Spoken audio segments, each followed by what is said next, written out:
Hindi pa man nagsisimula ang round 3 concert ng Sex Bomb, masusundan na kaagad ito ng round 4 sa kasunod ding araw. Yan ay matapos na manawagan ng kanilang mga fans na magkaroon ng day 2 nang maubusan ng ticket sa finale concert.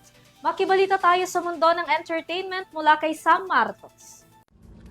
Kung inaakala mo wala ka ng pag-asa, pues nagkakamali ka dahil hindi pa tapos ang laban. Muli kasing magaganap ang round 4 concert ng Sex Bomb sa darating na February. Ito ay matapos ilabas ni Rochelle sa kanyang Facebook account ang kanilang panibagong poster kung saan tinupad dito ang hiling at sigaw ng mga pinalaki ng Sex Bomb na magkaroon ng part 2 ang kanilang concert. Dagdag pa nito sa kanyang caption, madali raw sila kausap. Dahil dito mabibili na din ngayong araw ang ticket nito sa lahat ng SM Ticket outlets nationwide.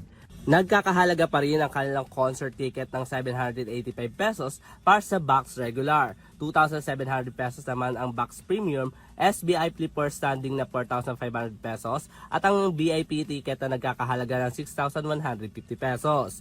Samantala magaganap naman ang round 3 sa darating na February 6 at ang round 4 naman ay sa February 7, 2026 sa SM MOA Arena sa Pasay City.